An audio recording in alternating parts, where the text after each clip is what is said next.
MLC కవిత arrest అప్రజాస్వామికమని మాజీ మంత్రి హరీష్ రావు ఆరోపించారు. సుప్రీంకోర్టులో విచారణ ఉన్నప్పటికీ కావాలనే శుక్రవారం అరెస్టు చేశారని అన్నారు.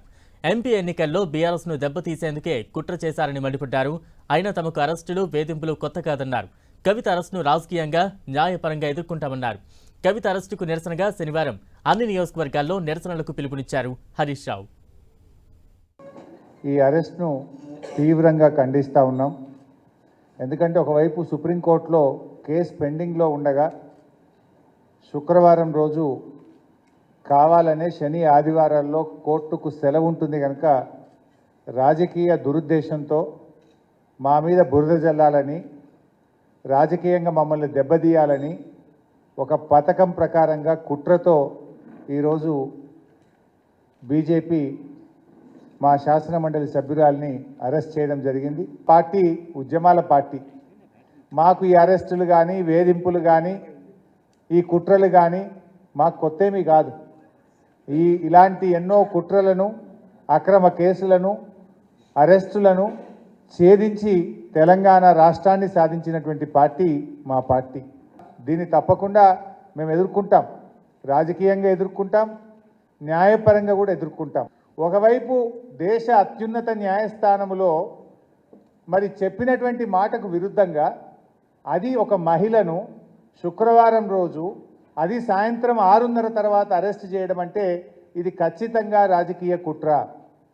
ఇది రాజకీయంగా ఎన్నికల ముందు రేపు నోటిఫికేషన్ వస్తుందంటే ఇవాళ అరెస్ట్ చేయడం అనేటువంటిది మా పార్టీని దెబ్బతీయాలని ఒక పథకం ప్రకారంగా ఒక కుట్రతో చేస్తూ ఉన్నారు.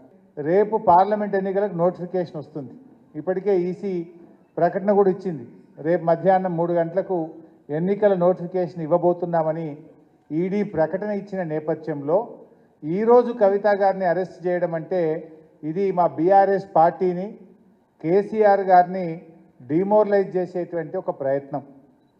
అంటే మమ్మల్ని ఏ రకంగానైనా డిమోరలైజ్ చేసి ఈ ఎన్నికల్లో రాజకీయంగా లబ్ధి పొందాలని బీజేపీ, కాంగ్రెస్లు ఈ రాష్ట్రంలో కలిసి ఇలా కుట్ర పన్నుతూ ఉన్నాయి.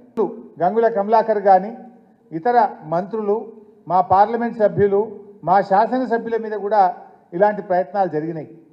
అటు ఈడీ కేసులు, ఇటు రాష్ట్ర ప్రభుత్వ అక్రమ కేసులు, ఇలా అనేక రకాల మా పార్టీ నాయకుల మీద కూడా కుట్ర జరిగింది. ఒకవైపు మా ఎమ్మెల్యేలను కొనుగోలు చేసే ప్రయత్నం కూడా ఇదే బీజేపీ నాయకులు చేసిన విషయం కూడా మనందరికీ తెలుసు. ఈ అప్రజాస్వామిక చర్యలకు నిరసనగా ఈరోజు కవిత గారి అరెస్టుకు నిరసనగా రాష్ట్ర వ్యాప్తంగా కూడా రేపు అన్ని నియోజకవర్గ కేంద్రాల్లో పెద్ద ఎత్తున నిరసన కార్యక్రమాలు చేయాలని చెప్పి పార్టీ పిలుపునిస్తూ ఉంది. ఎందుకంటే ఈరోజు ఈ అరెస్ట్ అనేది కేవలం రాజకీయంగా ప్రేరేపితమైంది. 1 సంవత్సరంన్నర కింద కవిత గారిని విట్నెస్ కింద నోటీస్ ఇచ్చారు. ఏడాదిని అర్థం తర్వాత ఇవాళ అక్యూజ్డ్ కింద మేము అరెస్ట్ చేస్తున్నామంటారు. అంటే ఏడాదిని అర్థం ఏం చేసింది మరి మీరు?